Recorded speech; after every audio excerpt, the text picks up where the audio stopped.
सहस्रानीक ने कहा कि भगवान का जो निर्माल्य है, चंदन आदि है, उसको हटाने का क्या पुण्य है। भगवान के मंदिर में भगवान की सेवा करते हैं तो भगवान को सुंदर चंदन का श्रृंगार करते हैं, भगवान को सुगंधित पुष्प अर्पित करते हैं। आज जब भगवान की फिर सेवा करते हैं तो उसको हटाया जाता है, चंदन को, पुष्प को। उसकी क्या महिमा है, आप कृपा करके बतावें। मार्कंडेय महर्षि ने कहा कि जो भगवान नरसिंह का केशव का निर्माल्य हटाकर जल से स्नान कराता है, वो सर्व पापै ही प्रमुच्यते, संपूर्ण पापों से मुक्त हो जाता है। वो जो संपूर्ण तीर्थों का सेवन करने से जो पुण्य प्राप्त होता है, वह केवल भगवान को पवित्र जल से स्नान करा देने से प्राप्त हो जाता है। विमान पर आरूढ़ होकर भगवान के धाम को जाता है, अक्षय आनंद का उपभोग करता है। और जो भगवान श्री नृसिंह का अक्षत पुष्प हाथ लेकर के आवाहन करता है, वह भी संपूर्ण पापों से मुक्त हो जाता है। जो भगवान नृसिंह को आसन और अर्घ्य और पाद्य आचमनीय प्रदान करता है, वह भी सर्व पाप ही प्रमुच्यते। प्रत्येक श्लोक में इसी प्रकार की बात है। जो जल से स्नान कराता है अथवा दूध से स्नान कराता है, स्नाप्य तोयेन पैसा नरसिंहम नराधिप, सर्व पाप विनिर्मुक्तो विष्णुलोके मुह्यते, संपूर्ण पापों से मुक्त होकर विष्णुलोक चला जाता है।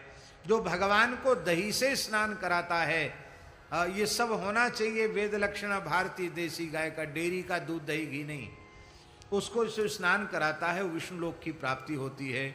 जो भगवान को शहद से अभिषेक करता है, वो अग्निलोक होकर के फिर भगवान के धाम को जाता है, अग्निलोक में सुख भोग करता हुआ भगवान के धाम को जाता है। जो घी से भगवान का स्नान कराता है, वो शंख भेरी के नाद से युक्त होकर के पाप कंचुक को इस तरह से त्याग करके, जैसे सर्प अपनी कैंचुली का त्याग कर देता है, ऐसे पाप कंचुक को त्याग कर दिव्य विमान में बैठ करके ढोल नगाड़े के साथ शोभा यात्रा के रूप में भगवान के धाम को जाता है।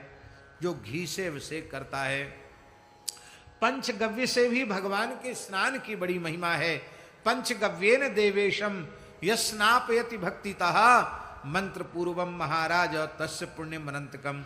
जो पंचगव्य से स्नान कराता है भक्ति पूर्वक, उसको अनंत पुण्य की प्राप्ति हो जाती है। यश्च गोधूम चूर्णैश्च रुद्वर्त्योष्णेन वारिणा प्रक्षाल्य देव देवेशम वारुणम लोक मापनुयात। जो गेहूं का आटा उसमें सुगंध मिला करके, हरिद्रा आदि मिला करके भगवान के श्रीअंग में उबटन लगाता है, फिर कुछ गुनगुने जल से भगवान को स्नान कराता है, वो वरुणलोक होकर के भगवान के धाम को जाता है। जो भगवान के पाद पीठ को बिल्व पत्र से घिस करके स्वच्छ करता है, गुनगुने जल से स्वच्छ करता है, वो सर्व पापों से मुक्त हो जाता है। ये इतने बढ़िया श्लोक हैं कि सब यहाँ मंदिर में लिखा देने लायक हैं।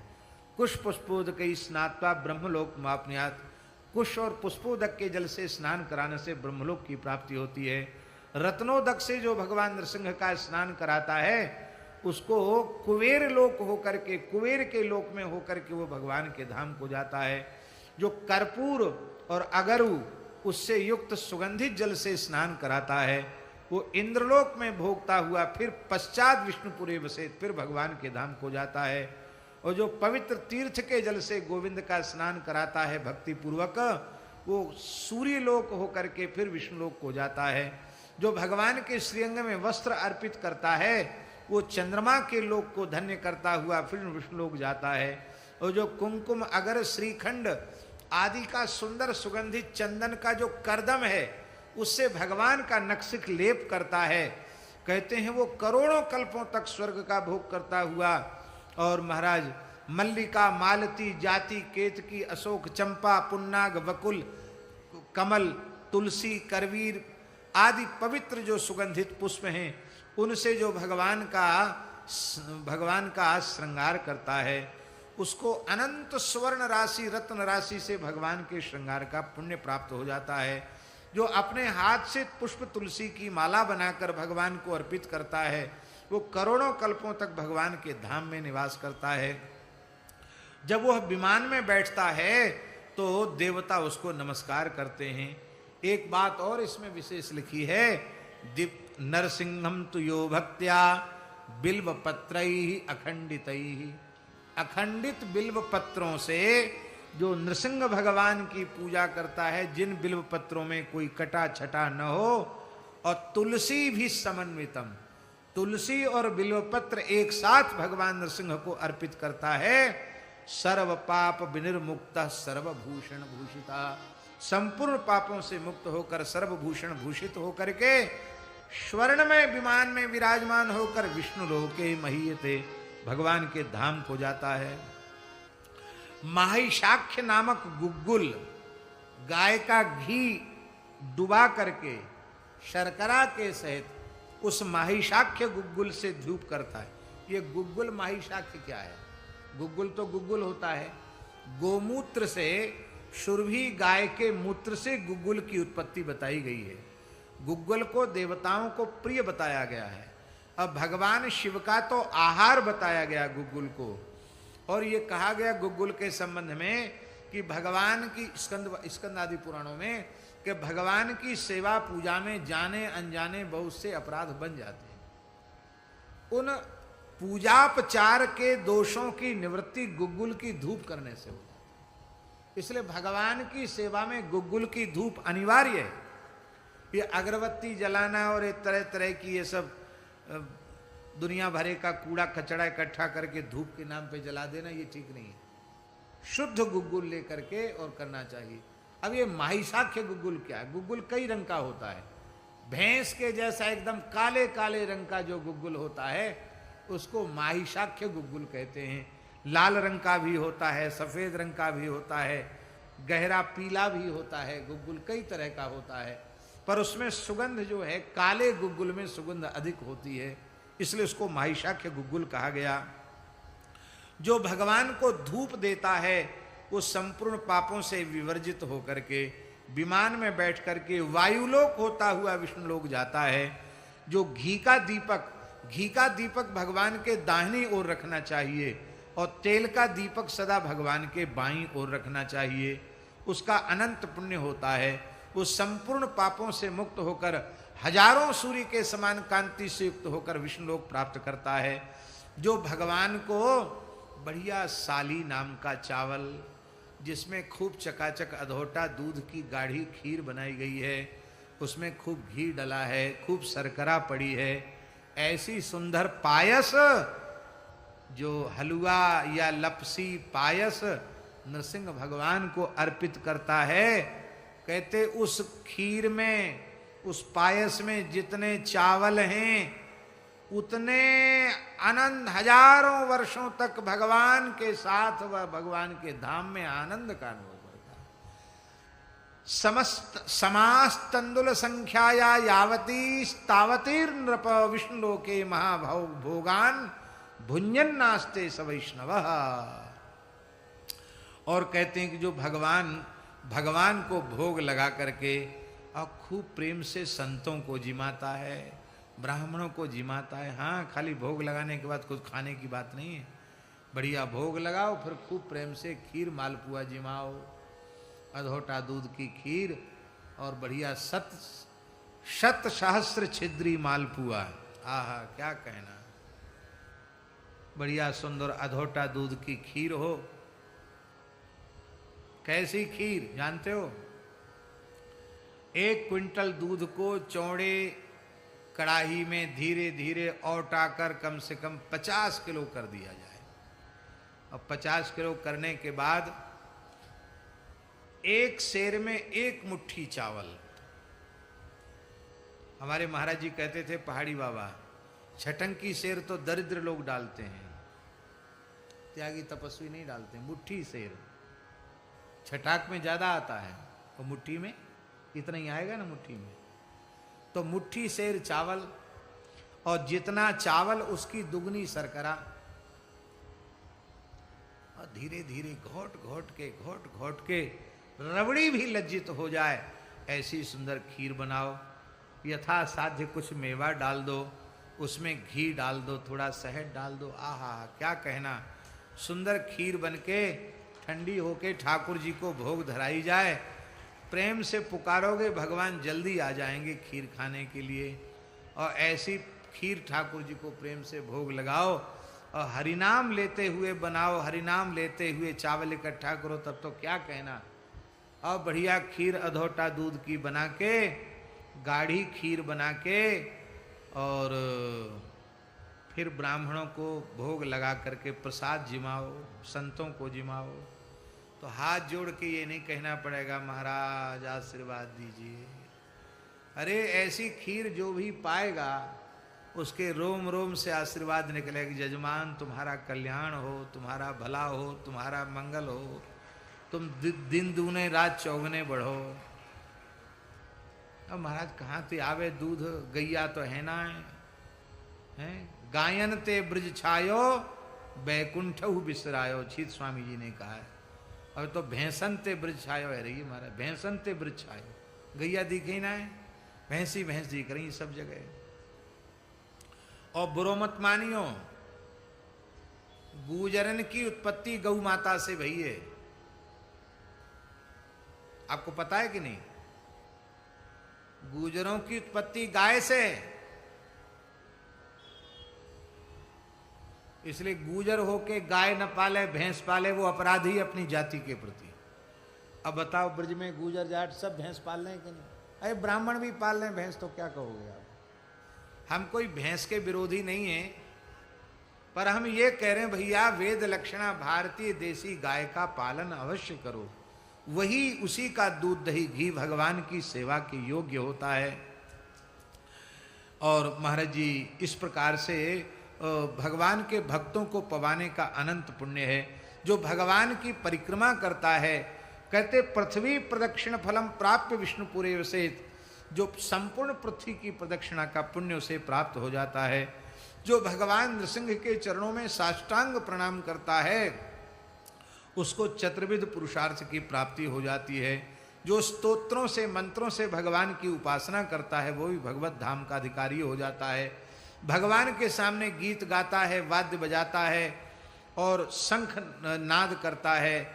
और महाराज जी लिखा है भगवान के सामने नाटक करता है, कोई लीला करता है, और तो भगवान प्रसन्न होकर के वह दिव्य रूप धारण करके भगवान के धाम को जाता है।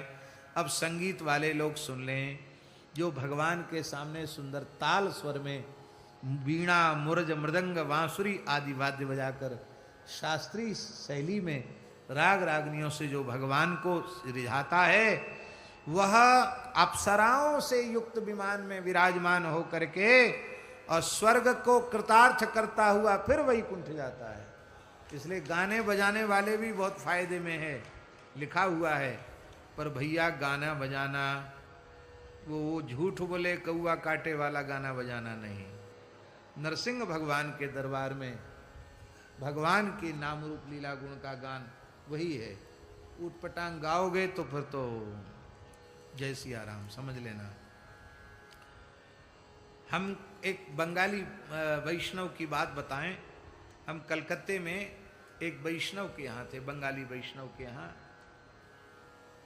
तो उसमें एक बहुत अच्छे बंगाल के गवैया है, बहुत अच्छे गवैया, नाम मैं भूल रहा हूँ, कोई बंगाली नाम था, बड़े प्रसिद्ध गवैया थे।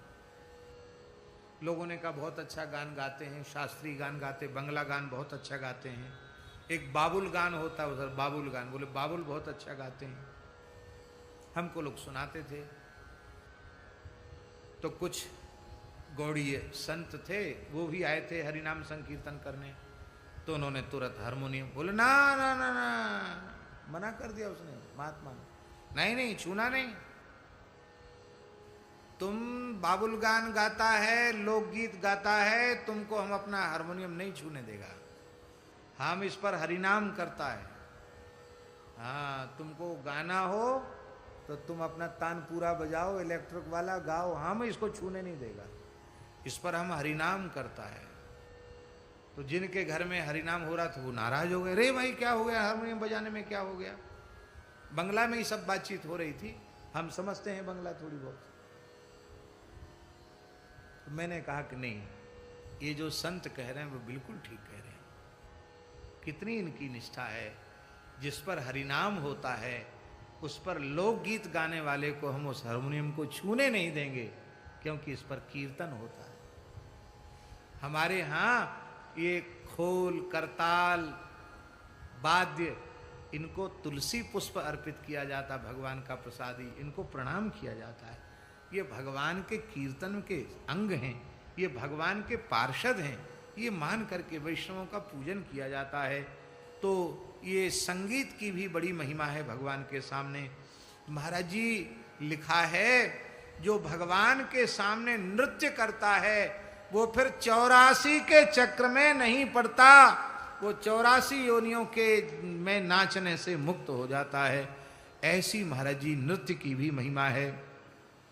जो भगवान के मंदिर में ध्वज स्थापन करता है वो गरुड़ की ध्वजा से चिन्हित विमान में बैठकर विष्णुलोक जाता है। और जो महाराज जी घंटा भगवान के मंदिर में अर्पित करता है वो कभी किसी से परास्त नहीं होता है, कभी पराजित नहीं होता है। संपूर्ण दोषों पर, अविद्या पर विजय प्राप्त करके भगवान की प्रसन्नता की प्राप्ति का अधिकारी हो जाता है। जब तक इन 14 इंद्र हैं तब तक सुख भोग करता है।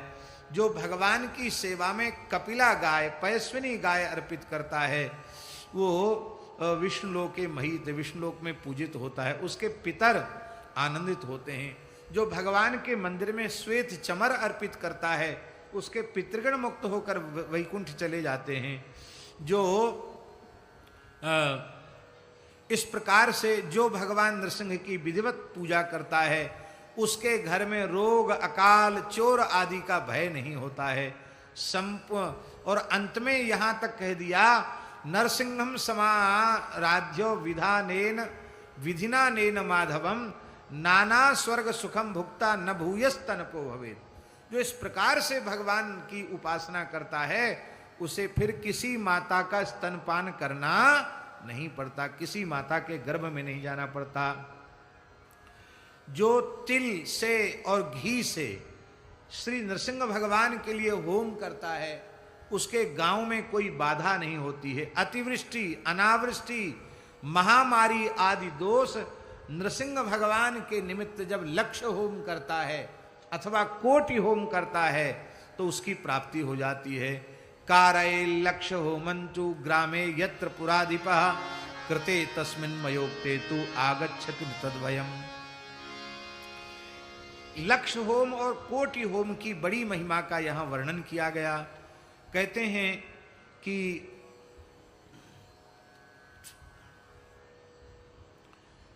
भगवान शिव के मंदिर में पूजन करके और अंत में शिव मंदिर के निकट ब्राह्मणों को भोजन करा के दक्षिणा दे करके फिर 1 करोड़ की संख्या में हवन करना चाहिए।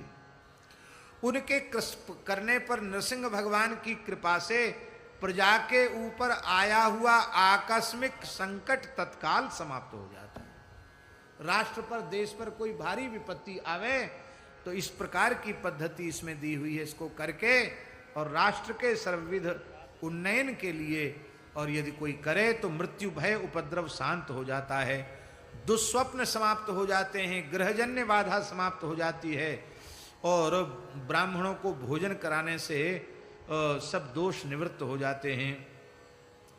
दक्षिणायन हो या उत्तरायण काल, विषुव काल में अथवा चंद्रमा माने दिन रात बराबर होते हैं उसको विषुव काल कहा जाता है। और चंद्रमा अथवा सूर्य का ग्रहण होने पर भी इसकी विशेष महिमा है। लक्ष्य होम, कोटि होम की महिमा, संपूर्ण उपद्रवों की शांति हो जाती है। इसलिए त्वं कुरु त्वं भूपते पुत्रो यदि वांछसि सद्गतिम अतः परतरम नास्ति स्वर्ग मोक्ष फलप्रदम। इसलिए ये जरूर करो। नदी, तालाब आदि का भी विधान बनाने की बड़ी महिमा है। बड़ा विस्तृत यह अध्याय है और इसमें भगवान की सेवा की एक एक वस्तु को प्रदान करने की बड़ी महिमा का वर्णन किया गया है।